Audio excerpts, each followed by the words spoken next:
an individual can, when he can become a resident in India. So for that purpose, we have discussed that there are two basic conditions. Among them, if one of the basic condition is get satisfied, okay, in normal situation, कि 182 days or more during the previous year and 60 days, अगर ये पहली वाली condition नहीं satisfy हो, then there is a another condition. But 60 days during the previous year and 365 days during the 4 years. So if any of these two conditions is satisfied, person can become a resident. But it is having the exceptional cases that we have discussed. In these three exceptional cases, you don't have to apply the second condition. So what are that exceptional cases? If the person is an Indian citizen or Indian origin, sorry, Indian citizen. Okay, if the person is an Indian citizen and if he is leaving the India either for employment purpose or as a member of crew of Indian citizen, then you have to apply only first condition. You don't have to go and check the second condition. So only first condition this you are supposed to check, that he should be present in India for 182 days during the previous year. If this condition is not satisfied, you don't go and check the second condition. Okay. Again, there is one another situation that if the person is an Indian citizen, he is coming to India to visit India, okay, during the previous year, और उसकी income other than foreign sources 15 lakh से कम है, तो भी आपको क्या करना है, you don't have to go for the second condition. Okay, but suppose if the person is a Indian citizen और a person of Indian origin and he is coming to India to visit India, okay,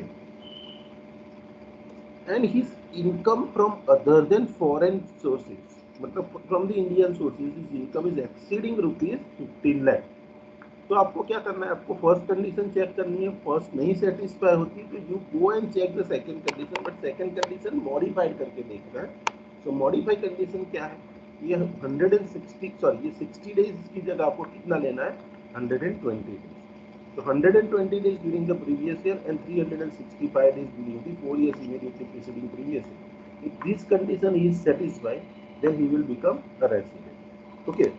अभी आप समझ लो कोई individual ऐसा है कि वो Indian citizen, उसकी income other than foreign sources से 15 लाख से ज़्यादा है और ये इसमें से कोई कंडीशन नहीं सेटिस्फाई करता और उसने जो 15 लाख कमाया वो दूसरी कोई कंट्री में भी टैक्सेबल नहीं होता, तो ऐसे पर्सन को हम क्या गिनेंगे, we will consider that person as a deemed resident.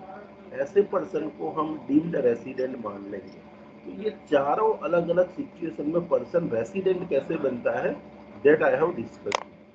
Okay, यहाँ तक सब समझ में आया था सबको?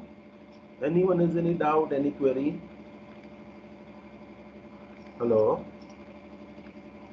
No sir. हेलो, है ना?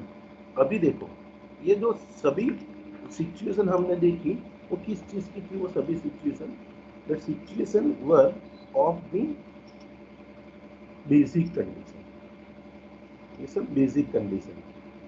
ओके, मतलब अगर नॉर्मल पर्सन है जो कोई एक्सेप्शन केस में नहीं फॉलो है, अगर या तो वो फर्स्ट बेसिक कंडीशन सेटिस्फाई करता है या तो वो सेकंड बेसिक कंडीशन सेटिस्फाई करता है, तो वो रेसिडेंट बनेगा. ओके, अगर वो एक्सेप्शनल केस वाला है, ये नॉर्मल सिचुएशन है, बराबर. अगर एक्सेप्शनल केस वाला कोई बंदा है, एक्सेप्शनल केस मतलब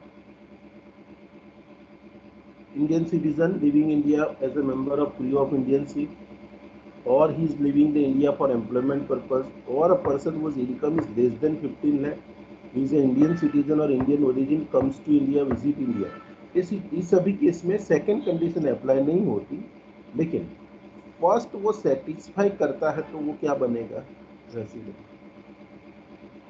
अगर कोई बंदा ऐसा है जो जिसकी इनकम 15 लाख से बढ़ जाती, वो इंडियन सिटीजन है या तो फिर इंडियन ओरिजिन है और इंडिया में विजिट करने आता है, ओके, और उसकी इनकम कितनी है, 15 लाख से ज़्यादा है, तो वो केस में हम क्या करते हैं, फर्स्ट कंडीशन चेक करते हैं. फर्स्ट नहीं होती है तो हम वो 120 डेज वाली सेकेंड कंडीशन चेक करते हैं. सपोज दोनों में से एक सेटिस्फाई करके वो क्या बनेगा, रेसिडेंट. ठीक है.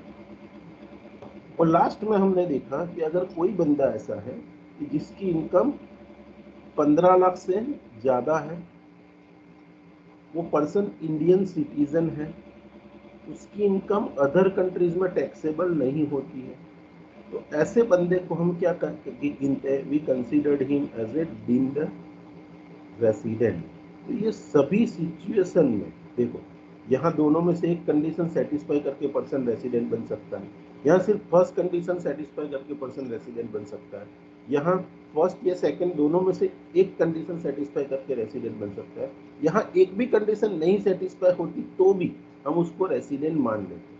तो ये सभी फर्स्ट बेसिक कंडीशन की रिक्वायरमेंट फुलफिल करके पर्सन क्या बनता है? He become a resident. But see, whenever you are determining the residential status of an individual का residential status अगर हम determine करते हैं, okay, तो सिर्फ resident से अटक नहीं जाता, there is a step 2, okay, there is a step 2. Now what is step 2? What step 2 says कि a resident individual, अभी देखो यहाँ पे क्या wording है उसके, a resident individual can become resident and ordinary resident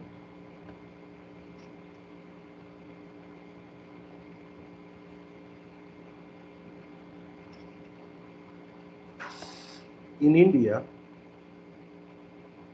if he or she satisfies following both, तो यहाँ पे क्या लिखा है? both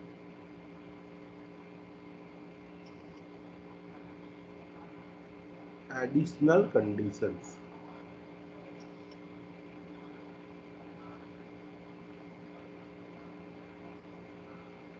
ओके, मतलब देखो, जो बंदा जिसने बेसिक कंडीशन सेटिस्फाई किए यहाँ पे, या तो यहाँ 1 और 2 में से कोई एक, या तो फिर एक्सेप्शनल केस में पहली कंडीशन, या तो फिर वो 120 डेज वाली कंडीशन सेटिस्फाई किए, या तो फिर वो डीम्ड रेसिडेंट बना है, तो ऐसे सभी केसेस में वो कंडीशन सेटिस्फाई करके बंदा क्या बना है?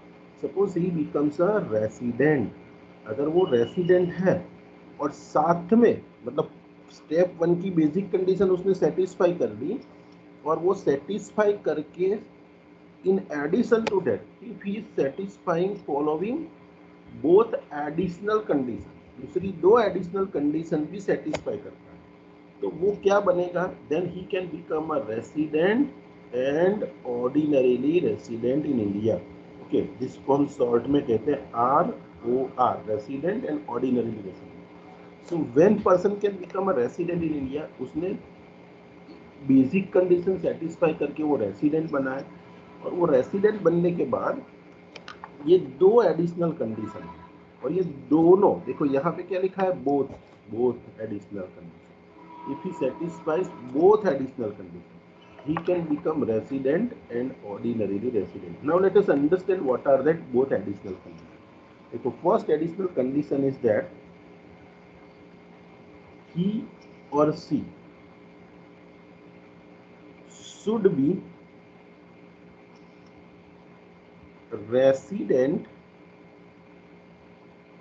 in India. He or she should be resident in India at least for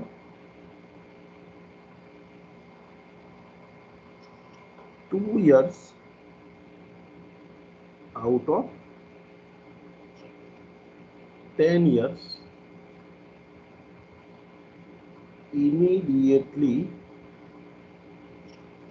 preceding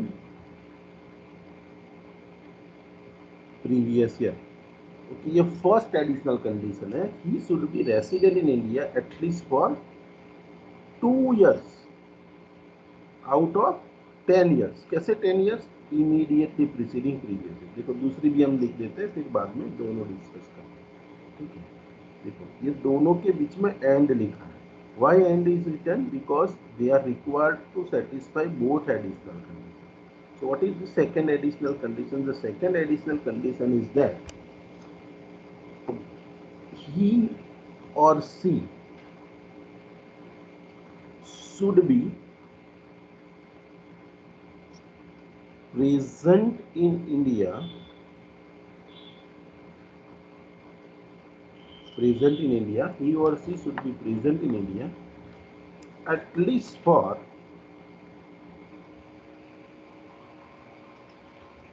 730 days. He or she should be present in India at least for 730 days or more during the 7 years. कैसे 7 years? Immediately preceding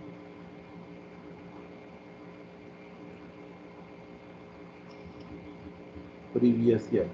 The previous year के आगे के 7 साल में से उसका India में stay कितना होना चाहिए? एटलीस्ट 730 डेज और मोर, 730 दिन और उससे ज़्यादा स्टे इंडिया में है। ओके, ये हमारी दूसरी कंडीशन है। और यहाँ पहली कंडीशन क्या है कि ही और she should be resident in India at least for 2 years out of the 10 years immediately preceding previous.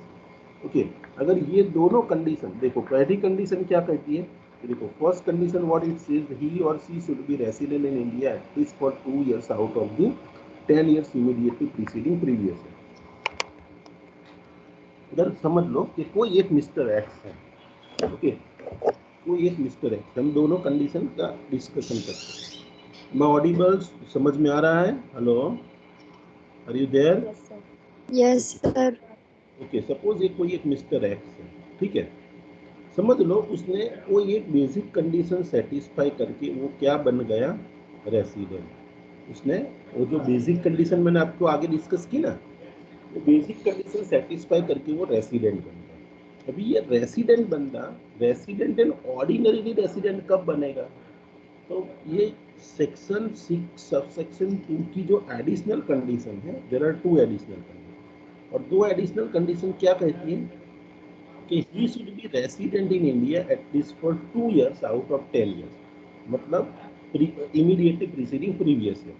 तो प्रीवियस ईयर के आगे के 10 साल में से कोई भी 2 साल में वो रेसिडेंट होना चाहिए। ओके, देखो क्या कहता है कि he should be resident in India at least for 2 years out of 10 years। Okay, 10 में से 2 साल में वो क्या होना चाहिए? इंडिया में रेसिडेंट। अभी बंदे को रेसिडेंट कब कहेंगे? क्या रे, कोई पण व्यक्ति ने रेसिडेंट कहवाय? हेलो, किसी को भी हम रेसिडेंट कब कहेंगे? एनीवन, बताइए आप। जिसने दोनों कंडीशन बेसिक कंडीशन सेटिस्फाई की हो। बेसिक कंडीशन जिसने सेटिस्फाई की तो उसको हम रेसिडेंट कहेंगे। मतलब 10 में से 2 साल में उसको बेसिक कंडीशन कोई एक सेटिस्फाई करनी है तो वो रेसिडेंट कहा जाए। ओके, सपोज समझ लो ये मेरा करंट प्रीवियस ईयर है, से 2021 22, ये मेरा प्रीवियस ईयर, और ये प्रीवियस ईयर के आगे के 10 साल का डेटा मेरे पास है। ओके, से 2020, 21, 2019, 20, 18, 19, 17, 18, 16, 17, 15, 16, 14, 15, 13, 14 एंड 12, 13। ये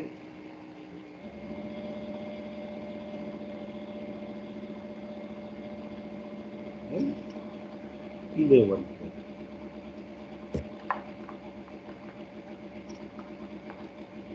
ये मेरे प्रीवियस ईयर के आगे के 10 साल हो गए, ठीक है।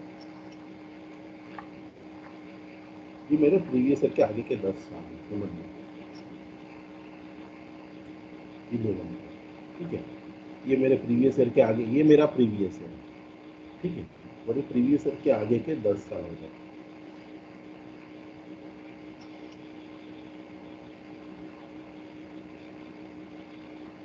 और ये 10 में से समझ लो आपके पास ऐसा डेटा है कि ये मिस्टर एक्स है, वो इसका रेसिडेंशियल स्टेटस 18-19 में रेसिडेंट था, 16-17 में रेसिडेंट था और 14-15 में भी वो रेसिडेंट था। मतलब ये तीनों सालों में उसने दो में से एक बेसिक कंडीशन सेटिस्फाई की।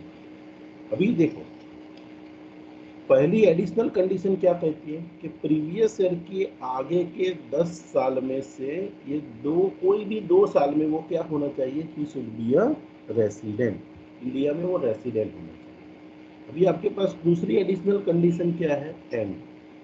सेकेंड एडिशनल कंडीशन क्या है कि प्रीवियस ईयर के आगे की ये 10 साल 7 साल है आगे के, ये 7 साल, ये 7 साल में सपोज समझ लो उसका number of stay in India ये 7 साल है प्रीवियस ईयर के, उसमें उसका स्टे आपको कैलकुलेट करना है। सपोज यहाँ पे आपके पास डेटा है, तो यहाँ पे वो 200 दिन इंडिया में था, यहाँ पे 100 दिन था, यहाँ पे 100 दिन था, यहाँ 200 दिन था, यहाँ 200 दिन था, यहाँ 200 दिन था और यहाँ भी 200 दिन था। सपोज हम टोटल करेंगे तो you can see here he stay यहाँ 200, 200, 400, 600, 800, 900, 1000 एंड 200। तो टोटल स्टे प्रीवियस ईयर के आगे के 7 साल में इंडिया में कितना था, उसका 1200। मेरी एडिशनल कंडीशन क्या कहती है कि प्रीवियस ईयर के आगे के 7 साल में उसका स्टे इन इंडिया कितना होना चाहिए, ओनली 730 डेज। देखो, तो यहाँ पे एक बंदा जो मिस्टर है, जो रेसिडेंट था, प्रीवियस ईयर में बेसिक कंडीशन सेटिस्फाई कर ली, तो प्रीवियस ईयर के लिए वो रेसिडेंट हो गया। अभी एडिशनल कंडीशन के लिए मैं आगे के 10 साल का डेटा चेक करता हूँ, और 10 में से 2 साल में वो रेसिडेंट, देखो 10 में से 3 साल में रेसिडेंट है, मतलब 2 तो मिनिमम चाहिए, मतलब 3 है, तो यहाँ वो सेटिस्फाई कर ली उसने। और प्रीवियस ईयर के आगे के 7 साल का टोटल में करता हूँ, प्रीवियस ईयर के आगे के 7 साल का मैं टोटल करता हूँ, 7 साल का स्टे इसका 1200 दिन। मतलब देखो, उसने फर्स्ट कंडीशन भी सेटिस्फाई की, फर्स्ट एडिशनल कि ही और she should be resident in India at least for 2 years out of the 10 years। 10 में से 2 साल में वो रेसिडेंट था। देखो यहाँ पे और यहाँ पे वो रेसिडेंट था, 10 में से 2 साल में वो रेसिडेंट था। और प्रीवियस ईयर के आगे के 7 साल का अगर मैं स्टे देखता हूँ, तो प्रीवियस ईयर के आगे के 7 साल का स्टे देखता हो तो he stay was around 1200 days, which is more than 730 days.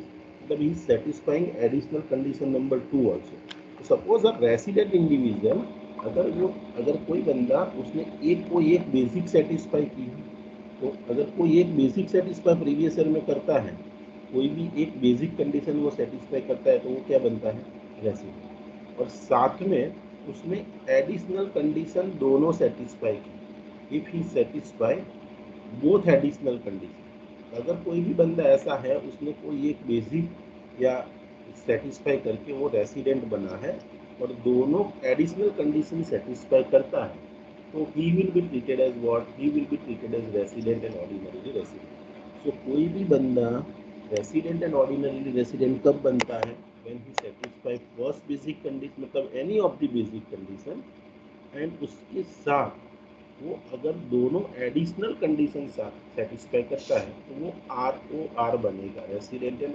Ordinary resident बनेगा। Let us understand this from your material. Let us solve one example so you will get more clarity. देखो ये हमारे पास example है।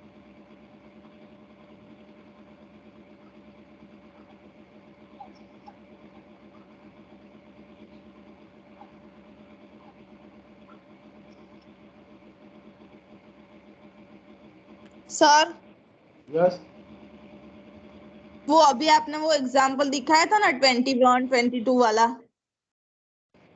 Mister x, अभी नहीं वो writing में mister x वाला नहीं, वो हाँ 10 ईयर हाँ हाँ वो 2 बार रेसिडेंट है और उसमें वो 200 है 700।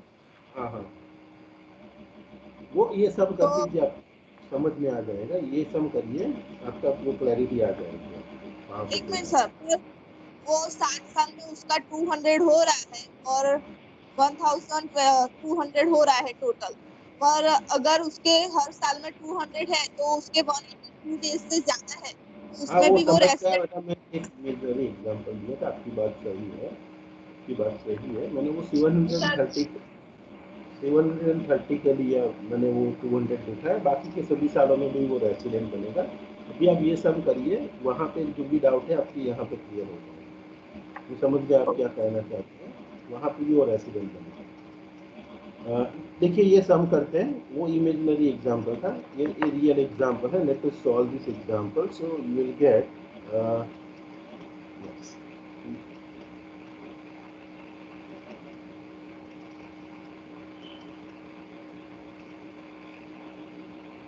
देखो ये एक सम करेंगे तो आपको रेसिडेंट एंड ऑर्डिनरी रेसिडेंट का पूरा आइडिया आ जाएगा।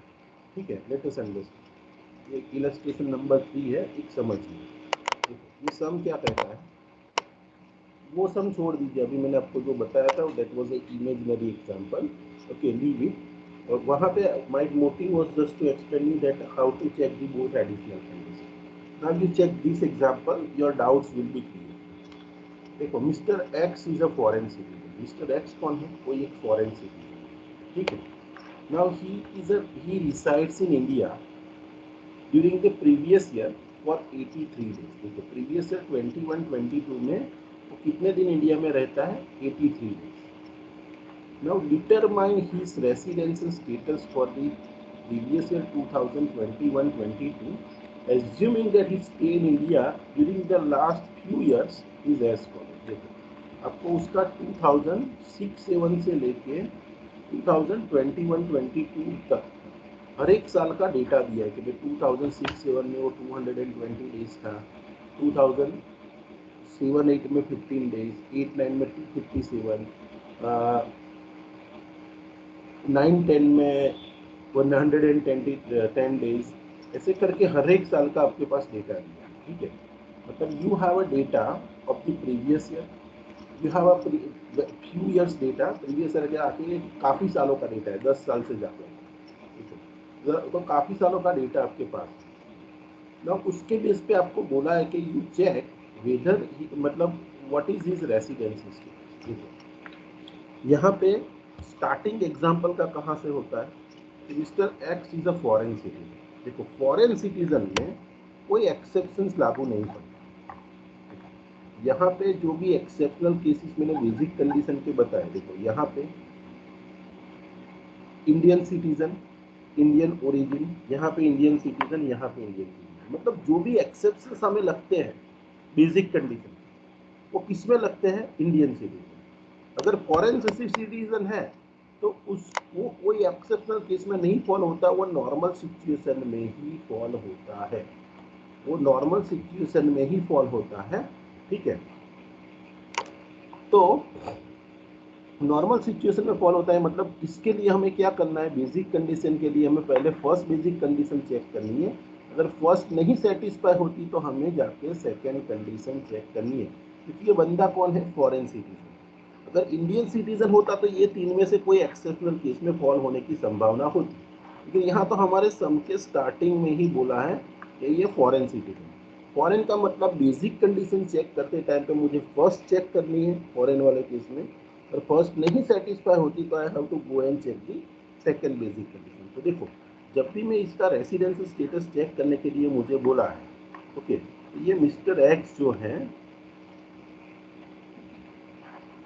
ओके, मिस्टर एक्स का आपको रेसिडेंशियल स्टेटस डिटरमाइन करने के लिए बोला है। और देखो मैंने बताया कि ये फॉरेन सिटीजन है, मतलब नॉर्मल केस हुआ, यहाँ पे कोई एक्सेप्शनल सिचुएशन एप्लीकेबल नहीं होगी। तो आपको क्या करना है, देखो स्टेप 1 में, स्टेप 1 आप करोगे तो स्टेप 1 में आपको चेक करना है whether an individual is a resident और नॉन रेसिडेंट। ओके, तो आपको क्या करना है, रेसिडेंट या नॉन रेसिडेंट के चेक करने के लिए आपको पहले बेसिक कंडीशन चेक करनी पड़ेगी। तो there are two basic condition. Basic condition number 1 what it says, he should be present in India for 182 days और मोर। और दूसरी बेसिक कंडीशन क्या है कि he should be present in India for 60 days during the previous year and 365 days during the 4 years immediately preceding previous. ये दो हमारी क्या हुई, बेसिक कंडीशन हुई। अगर ये दो बेसिक कंडीशन में से ही is satisfying any one basic condition, he become resident. ये आपको पता है। देखो मैं दोनों बेसिक कंडीशन क्यों चेक करूंगा, क्योंकि ये नॉर्मल केस है, कोई एक्सेप्शनल केस में नहीं फॉलो होता है। ओके, ये फॉरेन सिटीजन है, नॉर्मल केस है, तो मैं दो पहली कंडीशन चेक करूंगा। First condition is not satisfied, I will go and check the second basic condition. Now first condition क्या कहती है, he should be present in India for 182 days और more during the previous. Now you can see here, यहाँ पे हमें data दिया है कि mister X is a foreign citizen, he resides in India during the previous year. देखो ये मेरा करंट प्रीवियस है, और ये प्रीवियस ईयर में उसका number of days of stay in India कितने दिन है, 83 डेज। ओके, तो देखो मेरे को फर्स्ट कंडीशन चेक करनी है कि he should be present in India for 182 days. यहाँ पे हमें सब में क्या दिया है कि how many days he was present in India, कितने दिन वो इंडिया में प्रेजेंट था during the previous year, 83 days. Is he satisfying the first basic condition से, यस और नो? नो। सेटिस्फाई नो हो नो रही है? सर। नो। तो first condition is not satisfied. अभी फर्स्ट नहीं सेटिस्फाई हुई, ओके, तो हम क्या करेंगे, we will go and check the second condition. हमें फर्स्ट कंडीशन नहीं सेटिस्फाई हुई तो हमें सेकंड कंडीशन चेक करनी है।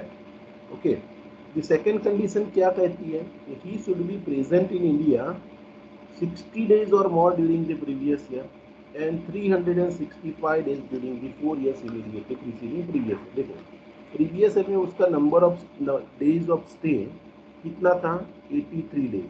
60 से ज़्यादा है या नहीं है? Hello, yes sir. 60 से ज़्यादा है, यस सर। मतलब ओके, मतलब ये वाला पार्ट सेटिस्फाई हुआ, ये तो कंडीशन ही यस। सेटिस्फाई नहीं हुई, तो इसीलिए हमने सेकंड कंडीशन चेक कर रहे हैं। तो यहाँ 60 डेज से ज़्यादा हुआ, यस और नो? यस। अभी हमें दूसरा ये भी यस। चेक करना है कि प्रीवियस ईयर के आगे के 4 साल का उसका स्टे 365 डेज से ज़्यादा होना चाहिए। देखो ये मेरा प्रीवियस ईयर हुआ, मेरा प्रीवियस ईयर हुआ 2021-22। इसके आगे के 4 साल, देखो इसके आगे के 4 साल का डेटा हमारे पास है।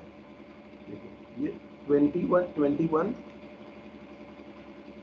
20 19 20 18 19 एंड 17 18। ओके, तो दीज आर दी 4 years। देखो मेरे पास ये चारों साल का डेटा कितना है, 67 डेज 2020-21 में, 19-20 में 15 डेज, 18-19 में 175 डेज एंड 17-18। तो these are the 4 years immediately preceding previous.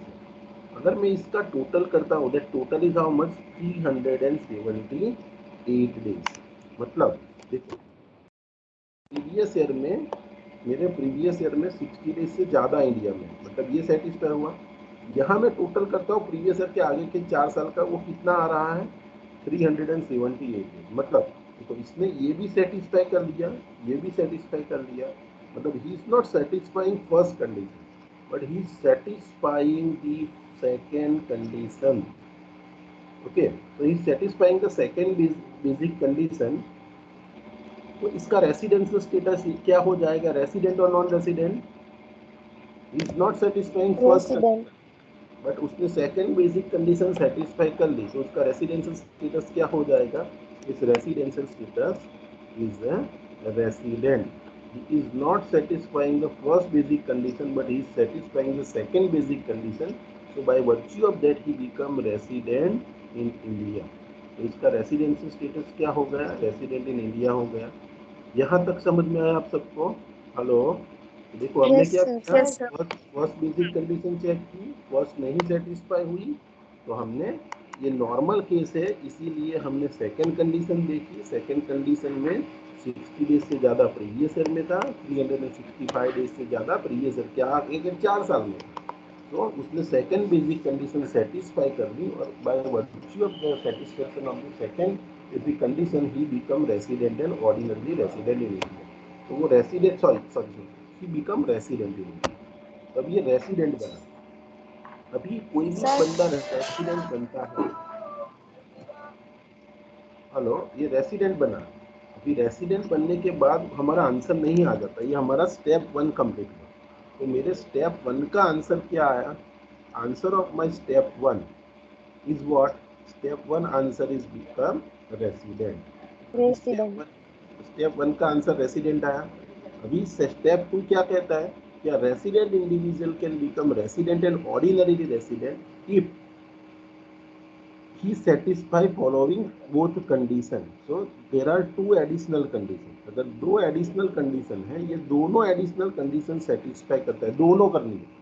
Step 1 में क्या था? दो में से कोई एक ही करने की, लेकिन स्टेप 2 में क्या है? दोनों सेटिस्फाई करनी है। What are the two additional condition?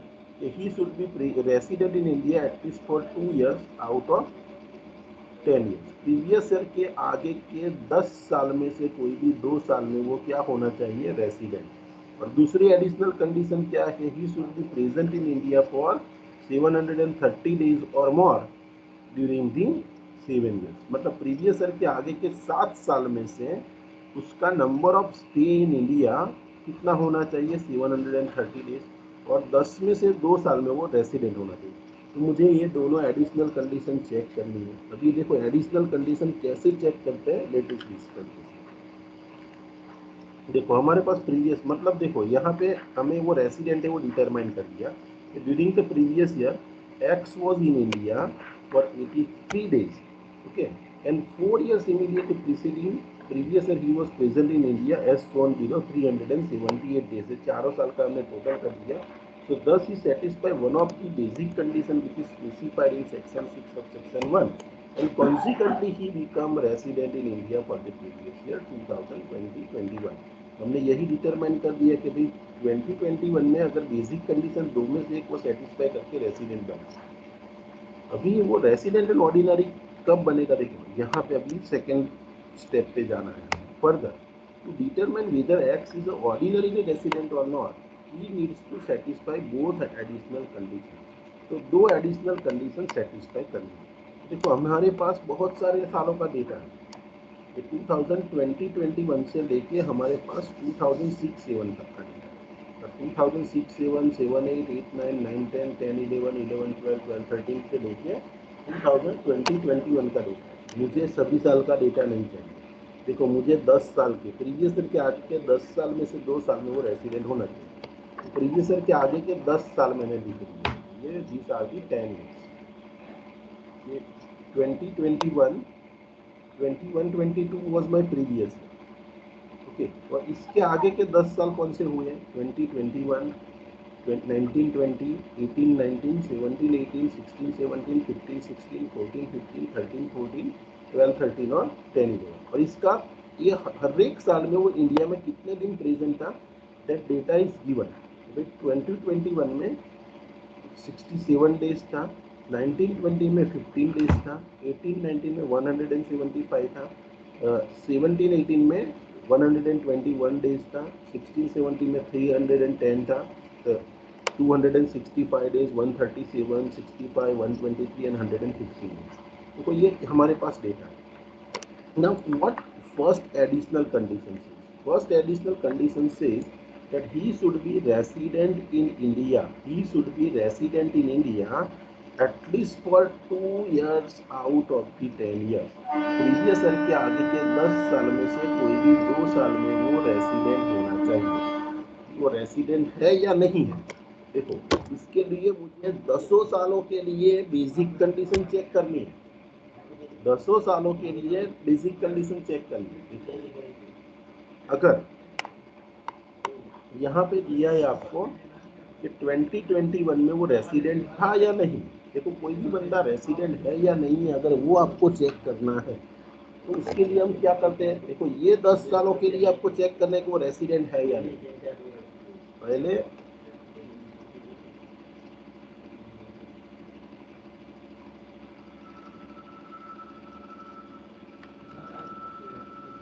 Just minute, 2021 में वो रेसिडेंट है या नहीं।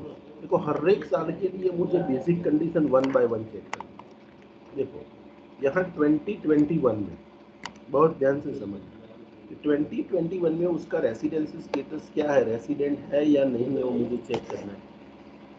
तो यहाँ पे मैं चेक करूंगा कि यहाँ पे देखो बेसिक कंडीशन ही चेक करनी है। यहाँ 182 डेज प्रेजेंट है, नहीं है, देखो लेकिन 60 डेज है, ओके यस 60 डेज से ज्यादा है, 67 इज मोर देन 60 डेज। और इस 4 साल का डेटा में अगर मेरे पास है और वो 365 से ज़्यादा है, यस और नो, वो मुझे चेक करना है। देखो यहाँ पे ये 2021 में वो रेसिडेंट है या नहीं है, वो मुझे चेक करना है। 2021 में रेसिडेंट है या नहीं, वो अगर मुझे चेक करना है तो मैं क्या करूँगा, 2021 में पहले चेक करूँगा 182 डेज से ज़्यादा है, यस और नो, नहीं है। तो मैं सेकेंड पे चेक करूँगा कि भाई यहाँ 60 डेज से ज़्यादा है और इसके आगे के 4 साल, देखो इसके आगे के 4 साल, मतलब ये मेरा हुआ कौन सा 2021, इसके आगे के 4 साल का टोटल करूंगा। देखो 15 plus 175 days plus 120 and 310, okay. देखो 2021 के आगे के 4 साल, 2021 के आगे के 4 साल मेरे पास डेटा है। तो ये रहा, ये 2021 है और इसके आगे के 4 साल का data 15, 175, 121 and 310। If I do the total, देखो यहाँ पे उसने पहली बेसिक कंडीशन सेटिस्फाई नहीं की, बट सेकंड सेटिस्फाई कर सकता है। देखो आप समझिए, हर एक साल के लिए आपको बेसिक कंडीशन 1 बाय 1 चेक करनी है। तो देखो पहले 182 डेज यहाँ पे होना चाहिए था, नहीं है, तो 60 डेज से ज़्यादा है, यस। और अभी उसके आगे के 4 साल का अगर आप टोटल करोगे 15 प्लस 175 प्लस 121 प्लस 310, कितना आता है total, it is 621 days if you do the total of all 4 years immediately preceding previous year। तो देखो यहाँ पे ये पहली बेसिक कंडीशन सेटिस्फाई नहीं कर रहा है, लेकिन यहाँ पे आप देखोगे ये साल के लिए तो सेकंड कर रहा है कि यहाँ 60 डेज से ज़्यादा है और उसके आगे के 4 साल में 365 डेज से ज़्यादा है। तो ये साल के लिए इसका रेसिडेंशियल स्टेटस क्या हुआ, is satisfying the basic condition number 2 which is prescribed in section 6 subsection 1 से। ये एग्जाम में आए तो ये सेक्शंस लिखने की आपको जरूरत नहीं है। तो ये यहाँ पे ये कंडीशन नंबर 2 सेटिस्फाई करके क्या बन गया, रेसिडेंट। समझ में आया आपको यहाँ पे रेसिडेंट कैसे बना वो, हेलो, यस सर। ओके। अभी हम दूसरे, मुझे 10 सालों के लिए वो रेसिडेंट है या नहीं चेक करना है। अभी देखो मेरे पास 1920 का डेटा, देखो तो 1920 में देखो यहाँ 182 डेज से ज़्यादा है, नहीं, ठीक है। 60 डेज से ज़्यादा है, वो भी नहीं। मतलब ये ना तो ये पहली बेसिक कंडीशन सेटिस्फाई कर रहा है यहाँ पे, ना तो वो सेकंड, क्योंकि यहाँ मिनिमम रिक्वायरमेंट कितनी है, 60 डेज, वो नहीं सेटिस्फाई कर रहा है। तो मतलब पहली कंडीशन नहीं सेटिस्फाई कर रहा है, सेकंड भी सेटिस्फाई होने के कोई चांसेस नहीं है। तो यहाँ पे इसका वो क्या बन जाएगा, नॉन रेसिडेंट। अभी आप यहाँ पे देखो 1819, यहाँ पे कितने दिन वो प्रेजेंट है, 175। तो 182 से ज़्यादा है, नहीं, ठीक है। 60 से तो ज़्यादा है, तो यह 60 से ज़्यादा है, तो ये साल और इसके आगे के 4 साल का टोटल करना है। यहाँ 60 से ज़्यादा, इसके आगे के 4 साल का टोटल करूँगा। देखो 121, 310, 265 एंड 137, तो 365 से ज़्यादा हो जाएगा, यस। तो यहाँ पे वो रेसिडेंट बन जाएगा। क्लियर, ये साल का मुझे देखना है 182 डेज से ज़्यादा है, यस और नो, नहीं, ठीक है। 60 से ज़्यादा है तो आगे के 4 साल का टोटल करो। आगे के 4 साल का सपोज मैं टोटल करता हूँ और if it is more than 365, यहाँ से आपको पता चल ही जाता है कि 365 से ज़्यादा टोटल हो जाएगा। तो ये साल के लिए क्या बन गया, रेसिडेंट। अगेन देखो ये 17-18 का हम देखेंगे, तो यहाँ 182 डेज से ज़्यादा है, नहीं, ठीक है। तो सेकंड वाला हम चेक करेंगे, 60 से ज़्यादा है, यस, यहाँ पे 60 से ज़्यादा है। इसके आगे के 4 साल का टोटल करूंगा तो 365 हो जाएगा, यस, यहाँ पे हो जाएगा। तो यहाँ पे देखो, यहाँ पे भी वो बनेगा रेसिडेंट, ठीक है। अभी मैं 16-17 का देखूँगा, तो 16-17 में देखो कितना है, 310 डेज। तो 310 इज मोर देन 182, ओके। 182 से ज़्यादा है, मतलब यहाँ पे आपको सेकंड कंडीशन नहीं चेक करनी है, पहली कंडीशन ही सेटिस्फाई हो गई, बन गया क्या, रेसिडेंट। अभी आपको सेकंड चेक करने की जरूरत नहीं है। देखो यहाँ पे 15-16, 182 डेज से ज़्यादा है, yes it is more than 182 days. तो आपको सेकंड चेक करने की ज़रूरत नहीं, यहाँ बन गया रेसिडेंट। अगेन देखो यहाँ पे 137 डेज का डेटा है आपके पास, 137 डेज का है, मतलब 182 डेज से ज़्यादा नहीं है।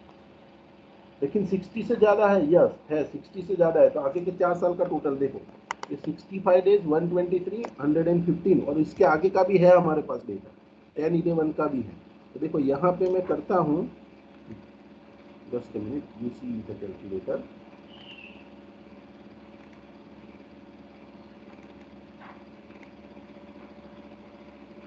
देखो यहाँ पे मेरा 182 डेज से ज़्यादा नहीं है, मतलब यहाँ पे तो पहली कंडीशन नहीं सेटिस्फाई होगी, लेकिन can he satisfy the second condition, yes. देखो यहाँ 60 डेज से ज़्यादा है, इसके आगे के 4 साल का मुझे टोटल करना है। देखो यहाँ आगे के 4 साल का टोटल करूँगा तो यहाँ पे देखो कितना, 65, 123, 115,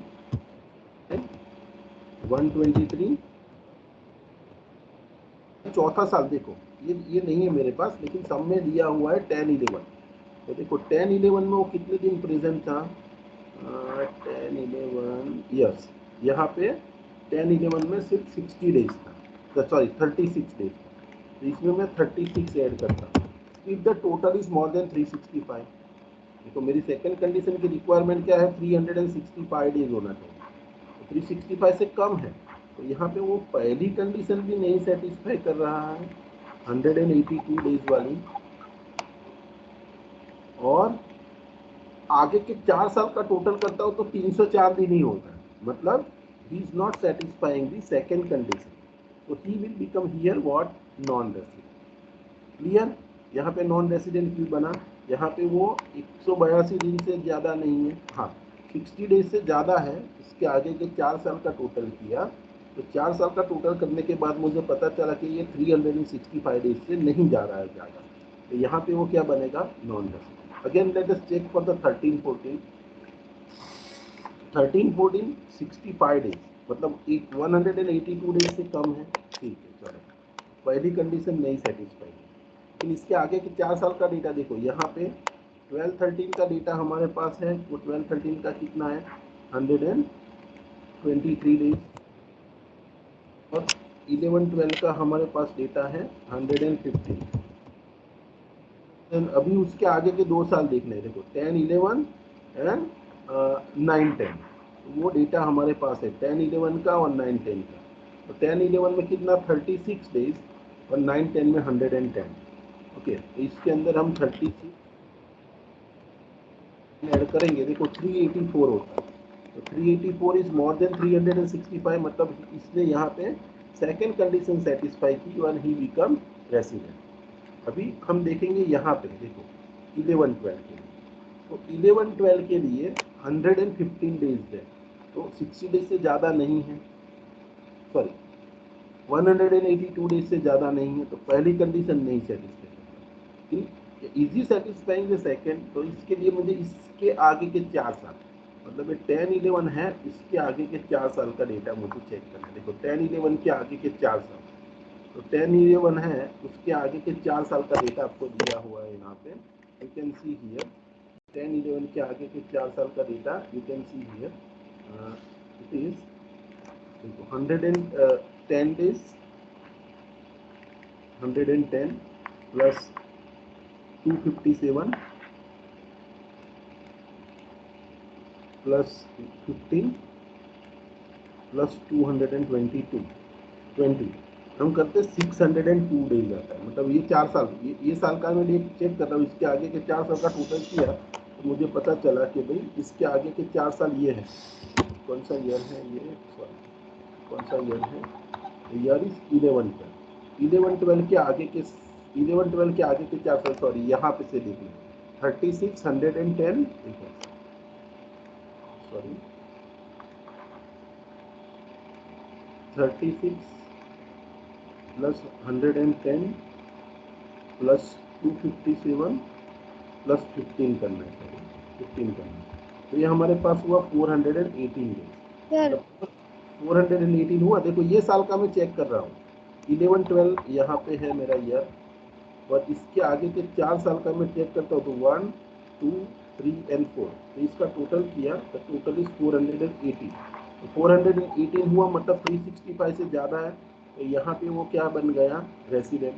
देखो मैंने प्रीवियस ईयर का तो मैंने चेक किया कि प्रीवियस ईयर में तो वो रेसिडेंट है ही है, प्रीवियस ईयर के आगे के 10 सालों का भी चेक किया और यहाँ से मुझे पता चला कि देखो ये 10 में से 1, 2, 3, 4, 5, 6, 7 और 8, 10 में से 8 साल में वो रेसिडेंट इन इंडिया बना। प्रीवियस ईयर के आगे के 10 साल में से 8 साल में वो रेसिडेंट है। देखो मेरी एडिशनल कंडीशन क्या कहती है, what additional condition says, additional condition is says that he should be resident in India at least for 2 years out of 10 years। मैंने प्रीवियस ईयर के आगे के 10 साल में चेक किया, 10 में से 2 साल में वो क्या है, रेसिडेंट होना चाहिए। यहाँ तो मेरे को तो मिनिमम 2 ही चाहिए और यहाँ पे वो क्या बना, 10 में से 8 साल के लिए वो रेसिडेंट। मतलब whether is satisfying the first additional condition, yes और no. Hello, additional condition 1 satisfy कर रहा है या नहीं कर रहा? Yes yes sir. मैंने 10 साल का रेसिडेंशियल स्टेटस चेक किया और 10 में से 8 साल में वो रेसिडेंट बना। ठीक है, अभी दूसरी रिक्वायरमेंट क्या है कि प्रीवियस ईयर के आगे के जो 7 साल है उसमें उसका स्टे 730 डेज से ज़्यादा होना चाहिए। अभी देखते हैं हम प्रीवियस ईयर के आगे के 7 साल कौन से हैं। देखो 1, 2, 3, 4, 5, 6 एंड 7, मतलब 2021 से लेके ये 14-15 तक 7 ईयर्स होता है। अगर मैं ये डेज का टोटल करता हूँ, देखो ये मेरा प्रीवियस ईयर कौन सा है, प्रीवियस ईयर इज 21, 22 और उसके आगे के 7 साल। ओके, तो if you do the total, देखो one by one let us check the total. If you see previous year के आगे के 7 साल का डेटा आपको लेना है, तो प्रीवियस ईयर के आगे के 7 साल का डेटा आप लोग ये 67 days plus 121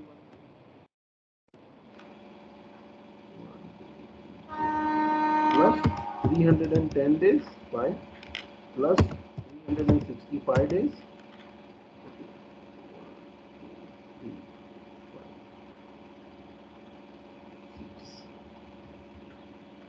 and last one is 137। Sir के आगे के ये 7 साल है, 1, 2, 3, 4, 5, 6 एंड 7। इतने 7 साल में कितने नंबर ऑफ डेज इंडिया में प्रेजेंट था, इसका मैंने total, and that total is how much, 833 days. मुझे कितने चाहिए, as per the requirement I need 730 days. यहाँ पे इसका स्टे कितना है, 833 days. You can see here in the solution also, sorry यहाँ पे गलत किया मैंने, 67, 15, 175, 67, 50 plus 175 plus 121 plus 310 plus 265 plus 137। अगर मैं टोटल करता हूँ तो इट इज़ 1090। यहाँ पर कुछ गलती हुई, देखो मैं ये 7 साल का अगेन टोटल करता हूँ।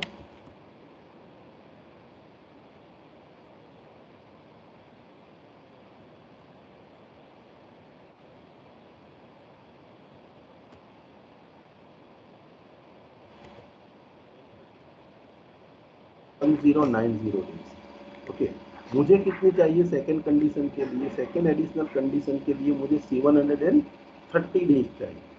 ओके, और ये 730 से काफ़ी ज़्यादा है 1090। Okay, C here in the answer, देखो यहाँ 10 में से 2 साल में वो रेसिडेंट बन गया। देखो कंडीशन नंबर 1 क्या कहती है कि he requires he should be resident in India at least for 2 years out of the 10 years। तो 10 में से 2 साल में रेसिडेंट होना चाहिए। यहाँ पे कितने दिन, कितने साल रेसिडेंट बना, 8 साल में रेसिडेंट बना। देखो x was resident in India out of the 8 years out of the 10 years preceding previous year, thus he satisfied this condition। मतलब एडिशनल कंडीशन नंबर 1 जो है उसमें सेटिस्फाई कर दी। सेकेंड की रिक्वायरमेंट क्या है कि he should be present in India at least for 730 days during the 7 years। तो 7 साल में, प्रीवियस ईयर के आगे के 7 साल में वो मिनिमम 730 डेज होना चाहिए।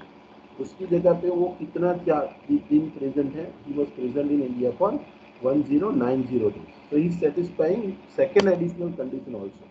तो देखो फर्स्ट एडिशनल कंडीशन भी सेटिस्फाई करता है, सेकेंड एडिशनल कंडीशन भी सेटिस्फाई करता है। देखो तो यहाँ पे ये जो हमारा मिस्टर एक्स है उसने बेसिक कंडीशन सेटिस्फाई कर ली, बेसिक कंडीशन सेटिस्फाई करके वो रेसिडेंट इन इंडिया बना, दोनों एडिशनल कंडीशन सेटिस्फाई कर ली तो वो क्या बन जाएगा, देखो he satisfying first basic condition and also satisfying both additional condition, तो इसका रेसिडेंसी स्टेटस क्या बन जाएगा, मैंने आपको अभी थोड़ी देर पहले लिख के बताया कि for resident individual satisfies following both additional condition. ये अगर ये दोनों कंडीशन सेटिस्फाई करता है कि प्रीवियस ईयर के आगे के 10 साल में से 2 साल में रेसिडेंट है और प्रीवियस ईयर के आगे के 7 साल में 730 डेज से ज़्यादा उसका प्रेजेंट इंडिया में, अगर ये दोनों एडिशनल कंडीशन सेटिस्फाई करता है तो वो क्या बन जाएगा, ही can become a resident and ordinarily resident in India and in the given case also mister X is satisfying both additional condition. So what is his residential status? His residential status is resident and ordinary resident. So यहाँ पे हमारा answer हम ऐसे लिखेंगे, yes Mr. X is satisfying first as well as second basic additional condition, thus his residential status is what, his residential status is resident and ordinarily resident in India। समझ में आया? देखो यहाँ पे हमने क्या किया, पहले बेसिक कंडीशन चेक की, बेसिक कंडीशन चेक करके वो रेसिडेंट है या नहीं चेक किया प्रीवियस ईयर में, फिर प्रीवियस ईयर के आगे के 10 साल का डेटा लिखा, 10 साल के लिए चेक किया वो रेसिडेंट है या नहीं, ये 10 में से 2 साल में होना चाहिए रेसिडेंट, यहाँ 8 साल में, फिर प्रीवियस ईयर के आगे के 7 साल का टोटल किया और 7 साल का टोटल करके पता चला 730 डेज से ज़्यादा होना चाहिए, तो he was more than present in India for more than 730 days. So again, he is satisfying additional condition and he become resident and ordinarily resident in India. So this is the way in which you can solve the full-fledged example. Okay, and in your exam also you are supposed to draw the table like this. You are supposed to mention this kind of conditions. Okay, and in this way, internal में तो नहीं आने वाला, final exam में ऐसा full-fledged sum आ सकता है। So in this situation, how to solve the example is clear to everyone? Hello. Yes, sir. Yes, Any doubt to anyone yes, in this sir. example? Okay. अभी वो जो पूछ रही थी वो लड़की मेरे को कि सर वो मैंने क्या बताया बेटा कि वो सिर्फ इमेजिनरी एग्जाम्पल था, लेकिन एक्चुअल एग्जाम्पल में आपको एक साल का रेसिडेंट है या नहीं वो आपको ऐसे डिटरमाइन करने का रहता है। यहाँ मैंने क्या किया तो वो ऐसे ही लिख दिया था, तो मैंने एज्यूम कर लिया कि 3 में से 7 में से 3 साल में रेसिडेंट है। तो ऐसा नहीं करना है, आपको हर एक साल का आपको 1 बाय 1 चेक करके लिखना है वो रेसिडेंट है या नहीं। जैसे यहाँ पे हमने 10 साल के लिए रेसिडेंट नॉन रेसिडेंट हर एक साल के लिए पहली कंडीशन दूसरी कंडीशन चेक करनी है। लेकिन ये आप कब कर सकते हो, when the individual is a normal individual. Okay, तो इंडिविजुअल नॉर्मल नहीं है, मतलब वो नॉर्मल क्यों था यहाँ पे, क्योंकि ये मिस्टर एक्स फॉरेन सिटीजन था इसीलिए। ठीक है, नाउ देखो let us discuss other situation. तो यहाँ पे हमने क्या पढ़ा, यहाँ पे हमने ये पढ़ा कि भाई मिस्टर एक्स रेसिडेंट है या रेसिडेंट एंड ऑर्डिनरी रेसिडेंट है या नहीं, वो हमने चेक करना है। ठीक है, तो उसके लिए आपको क्या करना है, first basic condition second basic condition वो चेक करनी है। फर्स्ट और सेकंड नहीं सेटिस्फाई होती, फर्स्ट और सेकंड में से कोई एक सेटिस्फाई होती है कि वो रेसिडेंट बन जाता है। ठीक है, देखो अब ये कुछ दूसरे भी एग्जांपल्स दिए हुए हैं, लेकिन उससे पहले कुछ चीज़ें मैं आपको बताता हूँ, फिर हम एग्जांपल्स करें।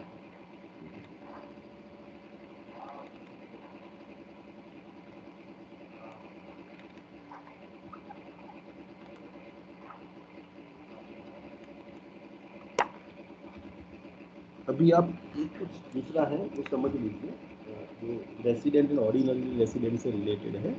ठीक है,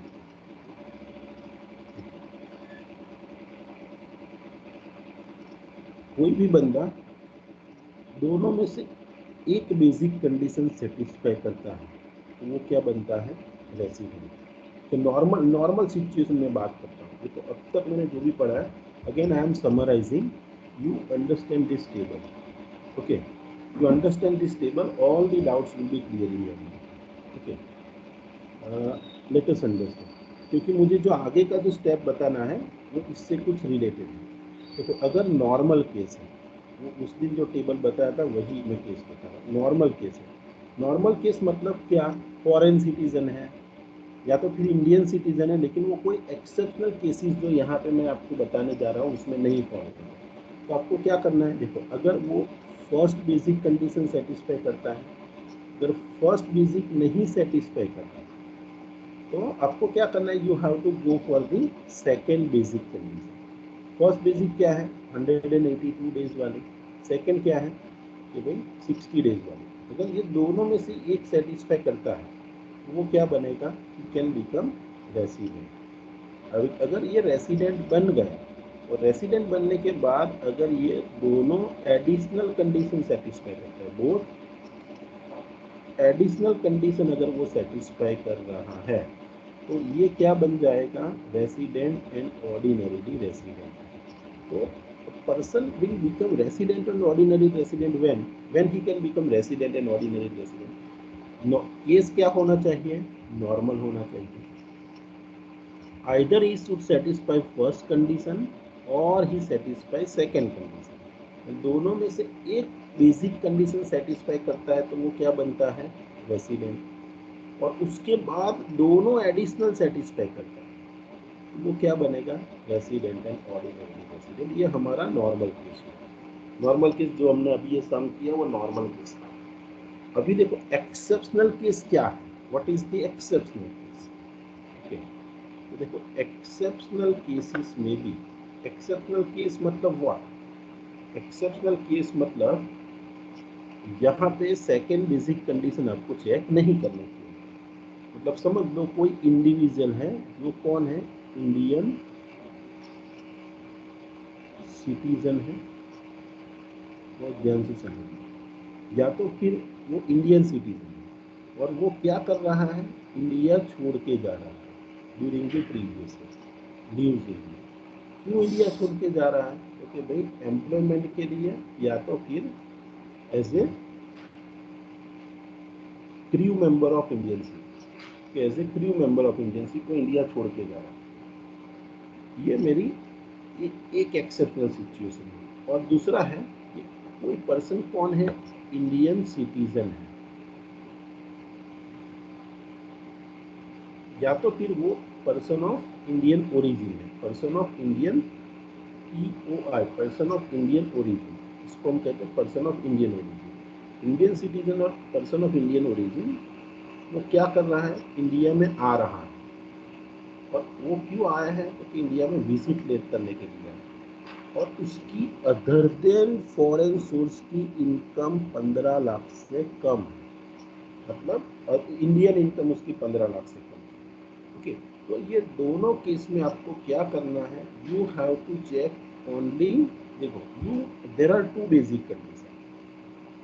नॉर्मल केस में हम दो बेसिक कंडीशन है वो चेक करते हैं, लेकिन ये एक्सेप्शनल केस में Indian citizen leaves India during the previous year for employment purpose, for employment purpose और as a member of crew of Indian sea, और इंडियन सिटीजन और person of Indian origin comes to India, visit India and his income is less than 15 lakh. तो ये case में आपको क्या करना है, you don't have to check the second condition, you have to check only first basic condition. यहाँ पे second condition applicable नहीं होगी। ओके, यहाँ पे सेकेंड कंडीशन, ये सब केस में सेकेंड कंडीशन एप्लीकेबल नहीं होगी अगर वो फर्स्ट बेसिक सेटिस्फाई करता है। ओके, फर्स्ट बेसिक करके वो क्या बन जाएगा, ही will become resident in India.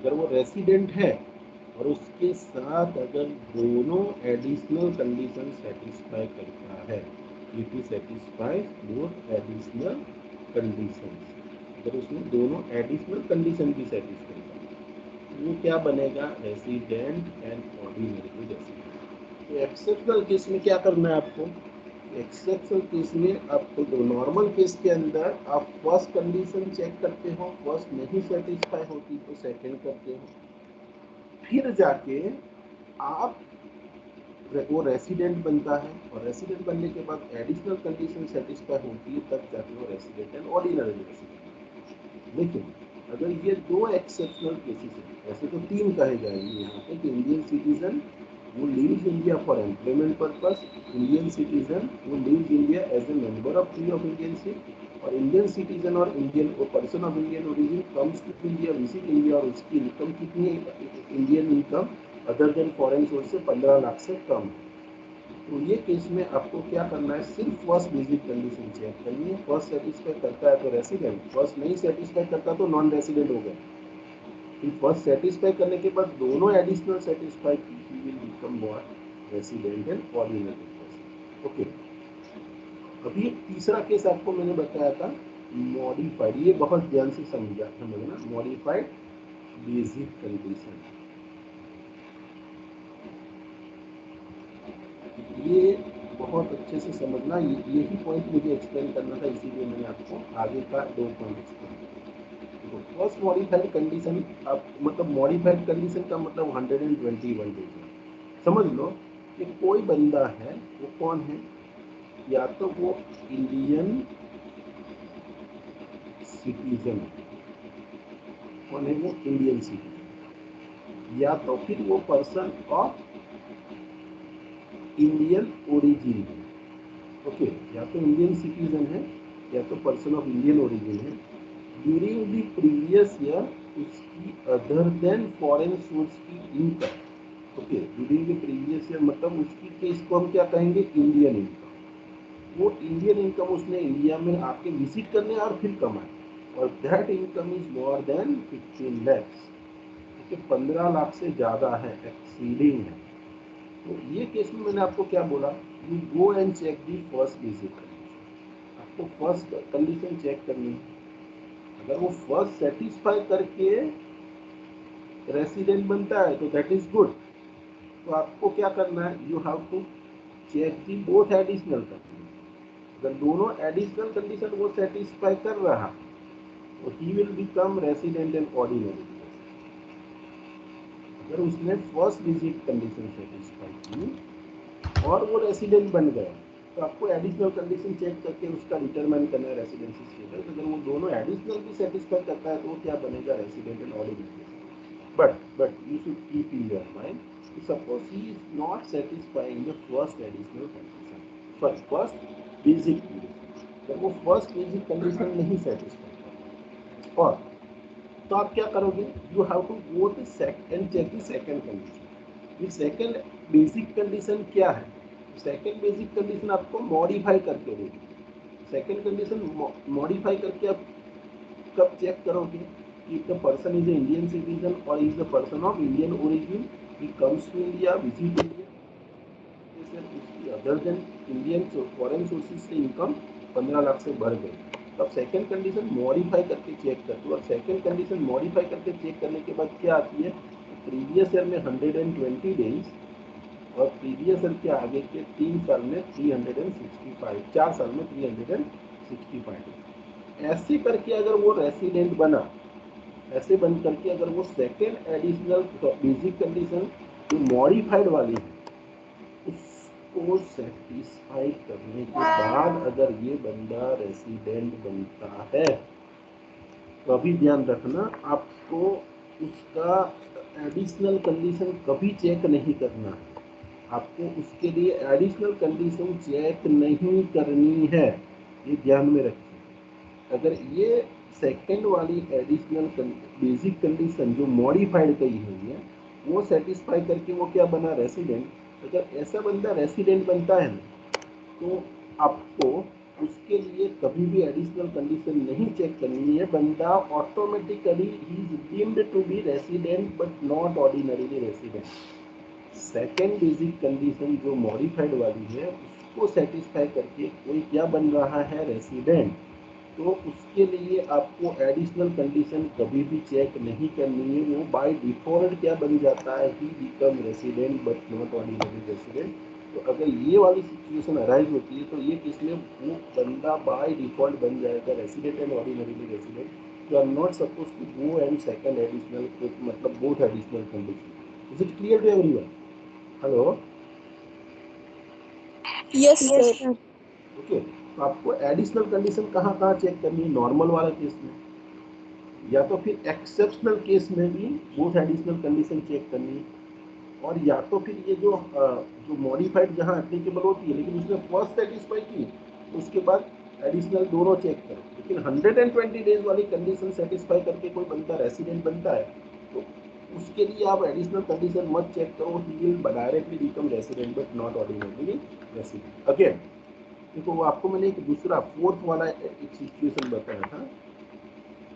अगर कोई ऐसा है, again this is a deemed resident वाला कॉन्सेप्ट हो जाता है, डीम्ड रेसिडेंट,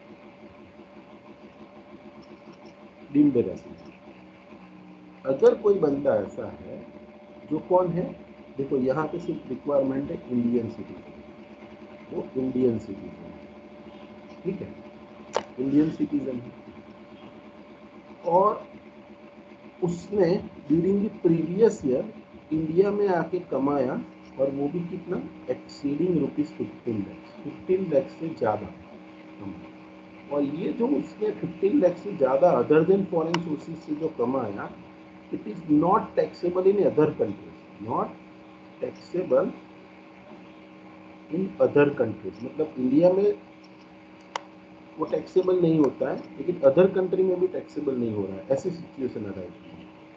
ये इंडियन सिटीजन है, वो दूसरी कोई basic condition, additional basic condition या कुछ सेटिस्फाई नहीं कर रहा है, और उसका इंडिया में इनकम 15 लाख से ज़्यादा हो गया है, और उसकी जो इनकम जो है वो दूसरी कोई कंट्री में भी टैक्सेबल नहीं है। तो ऐसे बंदे को हम क्या करते हैं, भले उसने इंडिया में एक भी बेसिक कंडीशन, मतलब समझ लो कि वो इंडिया में 182 डेज से भी कम रहा है, इंडिया में 60 डेज से भी कम रहा है, अगर, और देखो ये 15 लाख से ज़्यादा है तो 120 डेज से भी कम रहा है, ऐसे सिचुएशन है, मतलब कोई भी basic additional basic condition satisfy नहीं कर रहा है। तो ये सिचुएशन में ऐसे बंदे को हम क्या कहते हैं, ऐसे बंदे को, ये 2020-21 से अमेंडमेंट आया इनकम टैक्स के लिए, ऐसे लोगों को हम डीम्ड रेसिडेंट कहेंगे। ओके, अगर उसकी इनकम दूसरी कोई कंट्री में भी टैक्सेबल नहीं हो रही है तो उसको हम डीम्ड रेसिडेंट मान लेंगे। और जो बंदा डीम्ड रेसिडेंट है उसके लिए अभी आपको एडिशनल कंडीशन चेक करने की जरूरत है, आंसर इज नो। ये भी बाय डिफॉल्ट बन जाएगा RNOR, resident but not ordinary resident. Okay, तो अगर ये दोनों सिचुएशन आप देखें, यहाँ पे भी ये 120 डेज वाली कंडीशन सेटिस्फाई करके कोई रेसिडेंट बनता है तो भी वो बाय डिफॉल्ट क्या होगा, RNOR होगा, और कोई डीम्ड रेसिडेंट बना है तो भी वो बाय डिफॉल्ट RNOR होगा। इसके लिए आपको एडिशनल कंडीशन चेक करने की जरूरत नहीं। एडिशनल कंडीशन कहाँ कहाँ चेक करनी है, नॉर्मल केस में चेक करनी है, या तो फिर एक्सेप्शनल केस में दोनों में से एक बेसिक कंडीशन सेटिस्फाई, मतलब फर्स्ट बेसिक कंडीशन सेटिस्फाई करके रेसिडेंट बनाए तो आपको एडिशनल कंडीशन चेक करनी है। लेकिन अगर कोई बंदा 120 दिन वाली कंडीशन सेटिस्फाई करके रेसिडेंट बनाए तो वो बाय डिफॉल्ट RNOR हो जाएगा। तो डीम्ड रेसिडेंट है, अगर वो डीम्ड रेसिडेंट है वो भी बाय डिफॉल्ट क्या बन जाता है, RNOR। उसके लिए आपको एडिशनल कंडीशन चेक करने की जरूरत नहीं है। Is it clear to everyone? Hello, yes sir. Okay. ये जो टेबल है और ये मेरा रिकॉर्डिंग है, ये टेबल है, उसको अच्छे से ध्यान में रखना, ठीक है। नाउ तो यही resident but not ordinary resident वाला जो मैंने डिस्कस किया वही चीज़ें यहाँ पे डिस्क्राइब की गई है, ठीक है।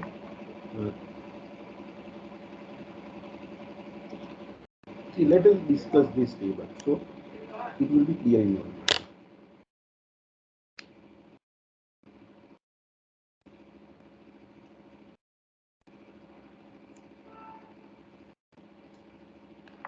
सब है रीजन, देखो यहाँ पे कोई सब नहीं,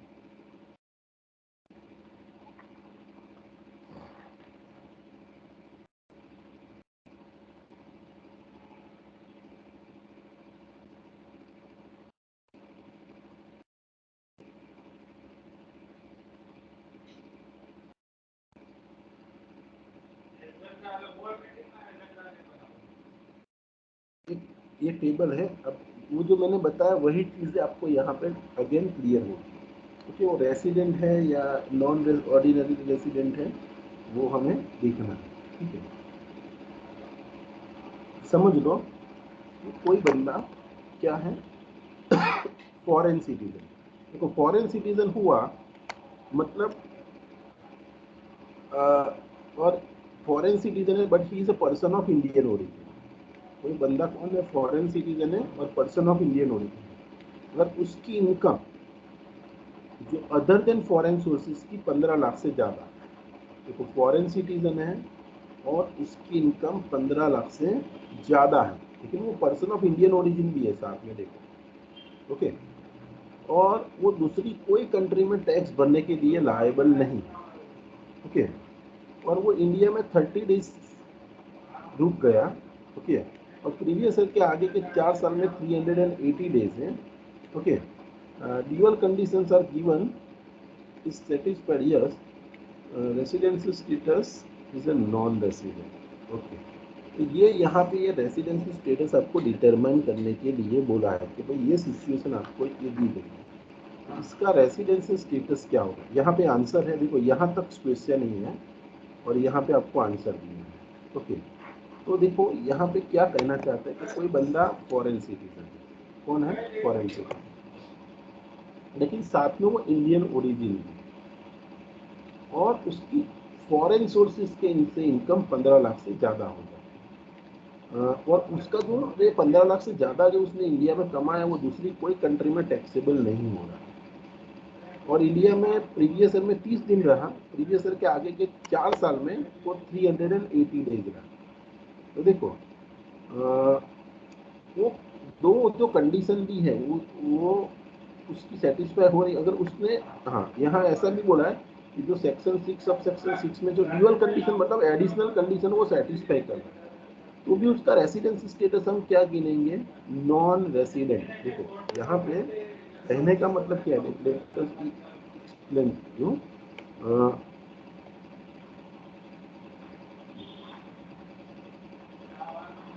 ये वाली सिचुएशन, यस यहाँ पे कोई एक बंदा है, वो कौन है, इंडियन सिटीजन, ये यहाँ पे है,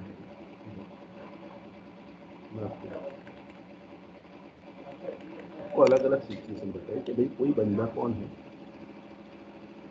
पर्सन ऑफ इंडियन ओरिजिन, ठीक है, तो पर्सन ऑफ इंडियन ओरिजिन में यहाँ पे क्या लिखा, यस, भले वो सिटीजन थी उसकी फॉरेन थी, लेकिन वो पर्सन ऑफ इंडियन ओरिजिन है, और पर्सन ऑफ इंडियन ओरिजिन में 15 लाख से ज़्यादा इंडिया में इनकम कमाई जो इंडियन सोर्सेज थी, दूसरी कंट्री में एनी अदर कंट्री में वो टैक्सेबल नहीं हो रही, वो टैक्सेबल नहीं हो रही, टैक्सेबल नहीं हो रही। ओके, ये बेसिक कंडीशन दो है, दो बेसिक कंडीशन है। Okay, first basic condition and second condition, दोनों में से एक भी बेसिक कंडीशन नहीं सेटिस्फाई कर रहा है। देखो बस प्रीवियस में 182 डेज से ज़्यादा नहीं है और 30 भी नहीं है, और प्रीवियस ईयर के आगे के 4 साल का टोटल करूंगा तो ये 365 डेज से ज़्यादा है, लेकिन यहाँ पे ये 60 डेज से कम है, मतलब बेसिक कंडीशन सेटिस्फाई नहीं कर रहा है, एडिशनल सेटिस्फाई कर रहा है। इसका रेसिडेंशियल स्टेटस क्या होगा, तो यहाँ पे बोला है कि इसका रेसिडेंशियल स्टेटस नॉन रेसिडेंट होगा। लॉजिक क्या है, देखो कि अगर कोई भी बंदा बेसिक कंडीशन एक भी नहीं सेटिस्फाई कर रहा है, बेसिक कंडीशन एक भी नहीं सेटिस्फाई कर रहा है तो definitely he should be become non resident. लेकिन अगर पर्सन ऐसा है कि जिसने 15 लाख से ज़्यादा इंडिया में कमा लिया है और उसकी इनकम दूसरी कोई कंट्री में टैक्सेबल भी नहीं हो रही, तो वो डीम्ड रेसिडेंट बन सकता है। लेकिन यहाँ इसको डीम्ड रेसिडेंट क्यों नहीं माना गया, देखो डीम्ड रेसिडेंट बनने के लिए मैंने आपको एक ही चीज़ बताई, वो रिक्वायरमेंट क्या है डीम्ड रेसिडेंट बनने के लिए, ही should be a Indian citizen, and in given case what is this situation, he is a foreign citizen, भले वो पर्सन ऑफ इंडियन ओरिजिन है लेकिन वो इंडियन सिटीजन होना जरूरी है, और यहाँ ये इंडियन सिटीजन नहीं है, फॉरेन सिटीजन है। तो फॉरेन सिटीजन कभी भी डीम्ड रेसिडेंट नहीं बन सकता, भले वो पर्सन ऑफ इंडियन ओरिजिन है, लेकिन वो इंडियन सिटीजन होना डीम्ड रेसिडेंट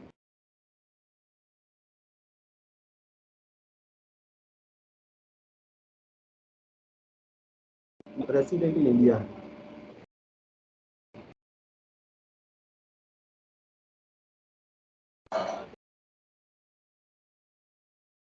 થોડી દોડાદોડ એટલે થોડીક ગઈકાલથી એની દોડાદોડીમાં પડેલો છું, પણ તમને હું મોકલાવડાવું છું ઓફિસમાંથી, 5-10 મિનિટ લાગશે। એક જ ફોર્મ હું તમને ટ્રાન્સફર ફોર્મ મોકલાવું છું, એક ફોર્મ છે ટ્રાન્સફર ફોર્મ, એ બનાવીને હું તમને મોકલાવું છું 15-20 મિનિટમાં। એ બધું ભરેલું ફોર્મ હશે, તમારે ખાલી દીપકભાઈની સહી કરાવી બરાબર, બધું બનાવેલું હશે। પછી જો હું તમને છે ને આખો શેડ્યુલ પ્રમાણે આખું બનાવીને આપી દઈશ, પછી જ્યારે થાય ને તો તમારે ત્યાંથી સહીઓ કરાવતા રહેવાનો। બસ ખાલી મારો કાલનો એક દિવસ નીકળી જાય, પછી શાંતિ। આજે હું તમને આ મોકલી આપું છું, દીપકભાઈ આવે છે ને, આજે હું મોકલી આપું। એ પેલું પથરીનું ઓપરેશન વધી ગયું ને, મેં આવતીકાલે ડૉક્ટરે ડેટ આપી દીધી, ગઈકાલ સાંજે મને ખબર પડી, એટલે મારી તમારી જો વાત થઈ ને પછી, એટલે મારા આજે બધા રિપોર્ટ્સ માટે બધું દોડવાનું ચાલુ થઈ ગયું છે। हाँ हाँ, ये હું કરાવડાવીને મોકલાવું છું। हाँ हाँ, ओके ओके।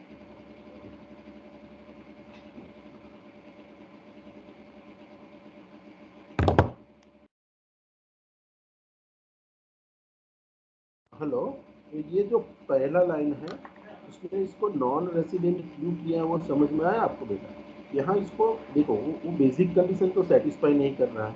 बेसिक कंडीशन के लिए यहाँ या तो 182 डेज या 60 डेज होना चाहिए, और यहाँ 365। देखो यहाँ 365 से ज़्यादा हो रहा है, लेकिन यहाँ वो 182 डेज से ज़्यादा नहीं हो रहा है, 60 से भी ज़्यादा नहीं हो रहा है। मतलब एक भी बेसिक कंडीशन नहीं सेटिस्फाई कर रहा है, भले वो एडिशनल कंडीशन सेटिस्फाई कर रहा है, लेकिन वो नॉन रेसिडेंट ही रहेगा। तो लॉजिक क्या है? लॉजिक ये है, तो देखो यहाँ पे इसकी नोट लिखिए कि he is not a Indian citizen. अगर इंडियन सिटीजन नहीं है तो सेक्शन 6(1) है, मतलब वो डीम्ड रेसिडेंट वाला कॉन्सेप्ट इसको एप्लीकेबल नहीं होगा। तो और उसके अलावा वो उसका 120 डेज वाली भी कंडीशन वो सेटिस्फाई नहीं कर रहा है, तो he will become non resident in India.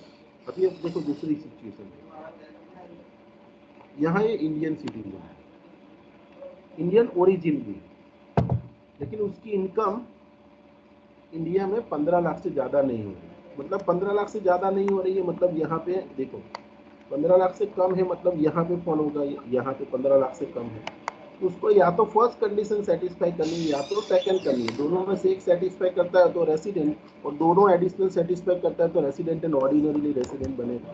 तो यू कैन सी हियर,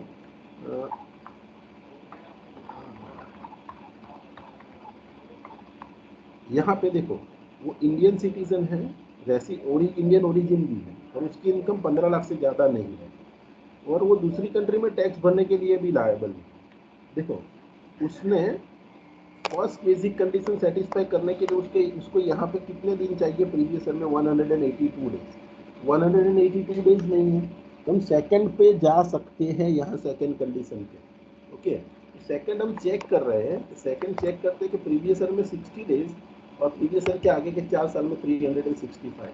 तो यहाँ प्रीवियस ईयर में सिर्फ 30 दिन रहता है, भले प्रीवियस ईयर के आगे के 4 साल में 365 डेज है, दोनों एडिशनल सेटिस्फाई कर रहा है वो, फिर भी वो नॉन रेसिडेंट बनेगा। लॉजिक क्या है? तो इट भी बेसिक कंडीशन सेटिस्फाई नहीं कर रहा है, तो he will become non resident. Is it clear to everyone? B वाली सिचुएशन। Hello, yes sir. Yes yes sir. Okay, अभी सी वाला देखते हैं। चलो, ये कोई एक बंदा इंडियन सिटीजन है, वो इंडियन ओरिजिन भी है, और इसकी इनकम 15 लाख से ज़्यादा हो गई। 15 लाख से ज़्यादा हो गई, उसकी वो इनकम दूसरी कोई कंट्री में टैक्सेबल नहीं हो रही है। ओके, तो यहाँ पे चांसेस है कि वो डीम्ड रेसिडेंट बन सकता है। देखो डीम्ड रेसिडेंट बनने के लिए क्या रिक्वायरमेंट है? इंडियन सिटीजन है। ये देखो, ये मेरी ये रिक्वायरमेंट सभी से फुलफिल है कि वो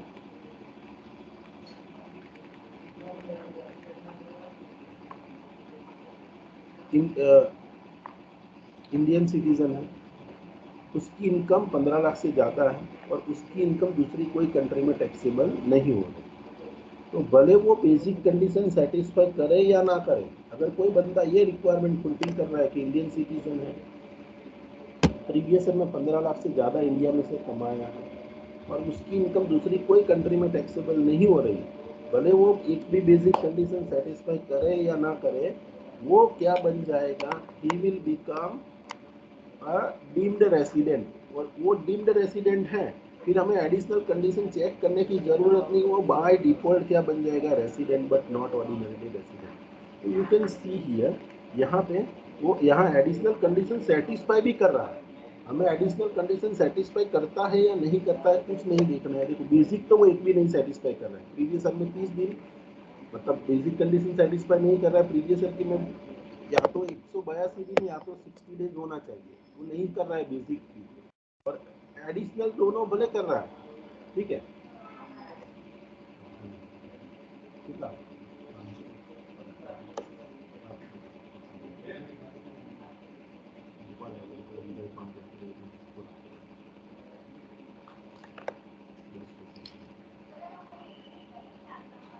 तो देखो ये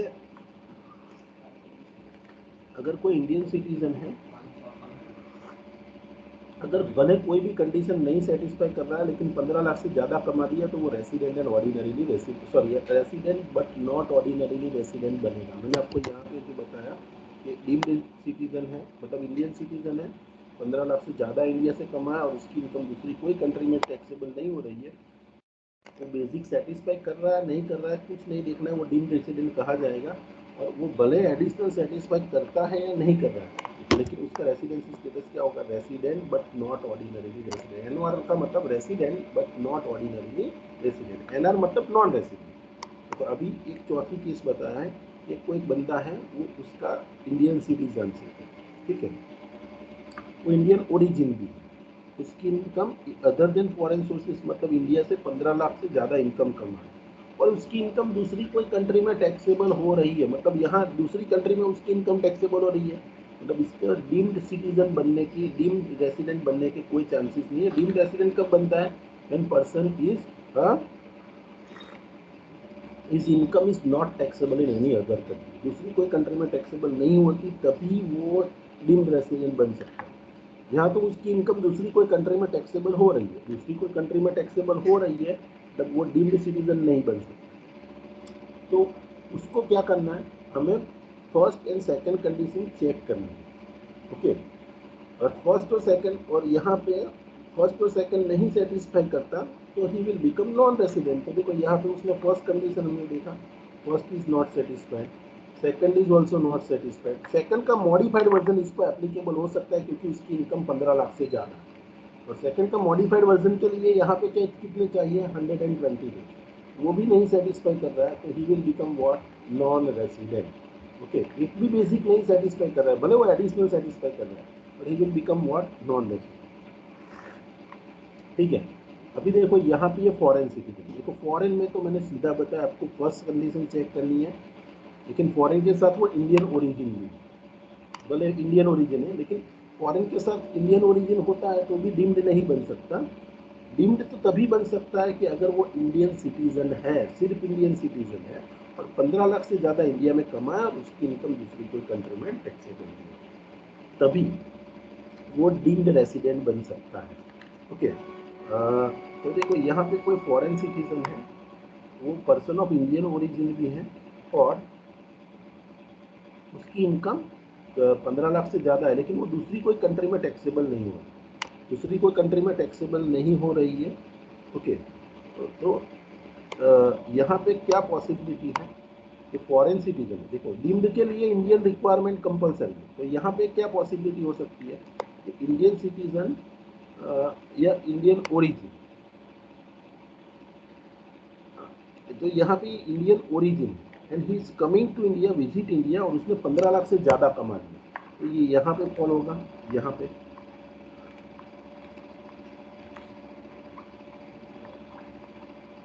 यहाँ पे इंडियन सिटीजन या person of Indian origin 15 lakh से ज़्यादा इंडिया में कमाए, उसको फर्स्ट कंडीशन सेटिस्फाई करनी है, फर्स्ट नहीं सेटिस्फाई करता उसको सेकंड कंडीशन चेक करनी है, ओके। सेकंड अगर सेटिस्फाई करता है तो वो मॉडिफाइड वाली सेकंड, तो ही can become resident in India, और बाय डिफॉल्ट वो बन जाएगा resident but not ordinarily resident. तो यहाँ पे आप देख सकते हो ये फॉरेन सिटीजन है लेकिन साथ में वो इंडियन ओरिजिन है। उसकी इनकम 15 लाख से कम है, 15 लाख से ज़्यादा है। 15 लाख से ज़्यादा है मतलब 120 दिन वाली कंडीशन चेक करनी है, 120 दिन वाली कंडीशन चेक करनी है। तो यहाँ पे आप देखो इसका number of stay in India previous year के में 120 दिन से ज़्यादा है, प्रीवियस ईयर के आगे के 4 साल का 360 डेज से ज़्यादा है। भले ये एडिशनल कंडीशन सेटिस्फाई कर रहा है लेकिन वो RNOR ही बनेगा। मैंने आपको ये बताया कि अगर कोई सेकंड बेसिक कंडीशन जो मॉडिफाइड वाली सेटिस्फाई करके रेसिडेंट बनता है तो उसको मैं एडिशनल कंडीशन चेक नहीं करनी, वो by default resident but not ordinary resident बनेगा। Is it clear? Hello, yes sir. Yes sir. आगे चलते हैं। तो यहाँ पे फॉरेन सिटीजन है साथ में Indian origin, foreign citizen Indian origin है, पर्सन ऑफ इंडियन ओरिजिन, उसने 15 लाख से ज़्यादा इंडिया में था और उसकी इनकम दूसरी कोई कंट्री में टैक्सेबल नहीं हो रही है। लेकिन देखो यहाँ आप देखो उसने कौन सी वाली बेसिक कंडीशन सेटिस्फाई की, इसका number of stay in India कितना है 185 डेज। 185 डेज मतलब देखो मैंने क्या बताया यहाँ पे, अगर वो फर्स्ट कंडीशन सेटिस्फाई करता है और फर्स्ट कंडीशन सेटिस्फाई करके रेसिडेंट बनता है तो आप एडिशनल कंडीशन भी चेक करो, और अगर एडिशनल कंडीशन सेटिस्फाई करता है तो ROR बनेगा। तो यहाँ पे ये वाला केस है, यहाँ पे 182 दिन से ज़्यादा रहेगा इंडिया में, मतलब फर्स्ट कंडीशन सेटिस्फाई की वो रेसिडेंट बना, ठीक है। अब इस वो नेक्स्ट ईयर में कितने दिन था वो हमें देखना नहीं है, तो वो एडिशनल कंडीशंस भी सेटिस्फाई कर रहा है तो वो क्या बनेगा ROR, वो क्या बनेगा रेसिडेंट एंड ऑर्डिनरी रेसिडेंट, क्योंकि यहाँ उसने फर्स्ट भी सेटिस्फाई की, सेकेंड कंडीशन यहाँ मतलब जो एडिशनल कंडीशन है वो भी सेटिस्फाई कर रहा है तो वो उसका रेसिडेंशियल स्टेटस क्या हो गया रेसिडेंट एंड ऑर्डिनरी रेसिडेंट। अभी देखो ये सिटीजन क्या है, तो ये समझ में आया आपको, ये वाली सिचुएशन है जो मैंने बताया। तो फर्स्ट कंडीशन अगर कोई कौन है इंडियन सिटीजन है या तो फिर पर्सन ऑफ इंडियन ओरिजिन है, 15 लाख से ज़्यादा कमाया लेकिन उसने फर्स्ट कंडीशन सेटिस्फाई करके रेसिडेंट बना और साथ में एडिशनल भी सेटिस्फाई करता है, वो क्या बनेगा ROR, ठीक है। अभी आप देखिए ये वाला सिचुएशन, ये कोई इंडियन सिटीजन, यहाँ पे इंडियन सिटीजन और तो Indian citizen by default Indian origin होगा और उसकी इनकम 15 लाख से कम है, ठीक है। उसमें कोई देखना ही नहीं है 15 लाख से ज़्यादा है या नहीं, तो इंडियन सिटीजन है, फिर भी उसकी इनकम 15 लाख से कम है और उसकी वो दूसरी कोई कंट्री में टैक्स पे करने के लिए लायबल है। देखो इंडियन सिटीजन है तो हम क्या करेंगे नॉर्मली फर्स्ट और सेकंड कंडीशन चेक करेंगे।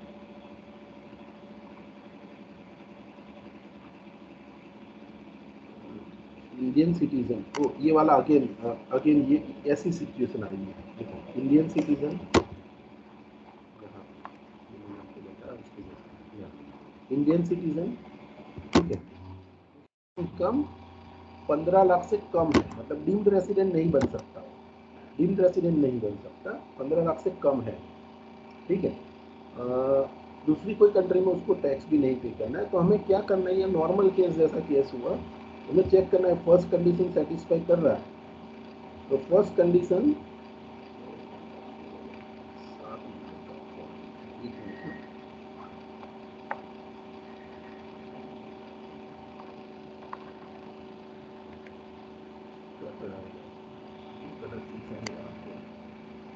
एक मिनट,